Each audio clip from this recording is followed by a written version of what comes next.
بسم اللہ الرحمن الرحیم. میرے تمام سننے والے پاکستانی، انڈین، بنگلہ دیشی، پختون، جہاں جہاں بھی میری آواز جا رہی ہے، پیام تکبیر کے ہفتہ وار پروگرام امیگرینٹس اسائنمنٹ کے ساتھ سید محمد جمیل آپ کی خدمت میں حاضر ہے. یہ ہفتہ کچھ یونان کے مطابق، جہاں اس کا آغاز پچھلے 8 تاریخ کو بروز اتوار منہاج پیس اینڈ انٹیگریشن کے پلیٹ فارم سے ایک عظیم الشان امیگرینٹس کے بارے میں سیمینار سے ہوا، جس کی تفصیل ابھی میں آپ کی خدمت میں پیش کروں گا. لیکن اس کے فوراً بعد دوسرے دن ہی یہاں پر ایک ایسا اندھوناک واقعہ ہوا جس نے تمام یونانی معاشرے کو اور ہم امیگرینٹس کو دہلا کر رکھ دیا. ایک 44 سالہ یونانی جو اپنے گھر سے صبح 5 بجے اترا اور اس کی بیوی پریگننٹ تھی، اس کو ہاسپٹل لے کے جا رہا تھا. گاڑی لینے کے لیے اس نے گلے میں کیمرہ لٹکایا ہوا تھا، ویڈیو کیمرہ، کہ نو مولود بچے کی پیدائش کی اور اس خوشی کے موقع پر وہ فلم بنائے گا. جیسے ہی وہ گھر کے نیچے سے اترا، 3 نامعلوم افریقی امیگرینٹس جو ابھی بتائے جا رہے ہیں، انہوں نے چھریوں کے وار کر کے اسے کیمرہ چھینا اور اس کو وہیں ہلاک کر دیا.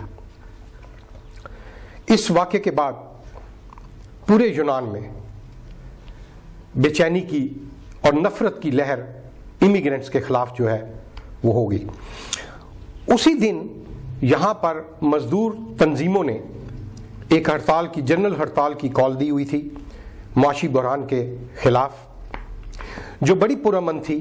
لیکن آخر میں پولیس کی سخت کارروائی سے ایک 30 سالہ یونانی حالت مرگ میں نیکیا کے ہاسپٹل میں اپنی زندگی کی جنگ لڑ رہا ہے، جس کو یہاں کی مقامی پولیس کے اسپیشل اسکواڈ نے ڈنڈوں سے، لاٹھیوں سے اور چیزوں سے اس کو بہت زیادہ زود کوب کیا. یہ ایسی چیزیں تھیں کہ جس نے جلتی پر تیل کا کام کیا. بہرحال اس کے بعد پچھلے 2 دنوں سے لگاتار یہاں کی انتہا پسند تنظیمیں اس موقع سے فائدہ اٹھا رہی ہیں، اور وہ جو تعزیت کے جلوس ہیں اس یونانی کے اس کے اظہار ہمدردی کے لیے، اس میں کچھ ایسے عناصر بھی شامل ہو رہے ہیں جنہوں نے مختلف علاقوں میں امیگرینٹس کے خلاف سر عام تشدد اور لوٹ مار یہ شروع کی ہوئی ہے. بہرحال ہمیں چاہیے کہ اس وقت ہوش سے کام لیں، دانشمندی سے، حکمت سے، اور کسی ایسی کال، کسی ایسے جلوس کا حصہ نہ بنے. اس وقت حکمت اور دانشمندی کا تقاضا یہی ہے کہ ہم بالکل امن سے رہیں، اپنے آپ کو زیادہ شو نہ کریں، معاملات ٹھنڈے ہو جائیں، اس کے بعد پھر ہم اپنا احتجاج جو ہے وہ ہم ریکارڈ کرا سکتے ہیں. تو ناظرین، اب ہم چلتے ہیں امیگریشن کی تازہ صورتحال پر. جیسا کہ میں نے پچھلے پروگرام میں آپ کو بہت ساری چیزوں کے متعلق بریف کیا، اور یہ جو سیمینار تھا اس میں سیکرٹری جنرل وزارت داخلہ امیگرینٹس امور جو تھے اندریا تاکی، وہ اپنے 2 قانونی مشیروں کے ساتھ وہاں موجود تھے. ان کو دعوت دی گئی تھی. حال کھچا کچ بڑھا ہوا تھا اور یہ بہت سیر حاصل گفتگو ہوئی. انہوں نے حکومتی پالیسیوں پر وضاحتیں دی، اور جو 5 سالہ لانگ ٹرم ریزیڈنس ہے، جس میں اگر کسی کو وہ ملے تو اس میں وہ یورپ میں کام کرنے کے اہل قرار دیے جا سکتے ہیں، اس کے متعلق بریفنگ دی، جو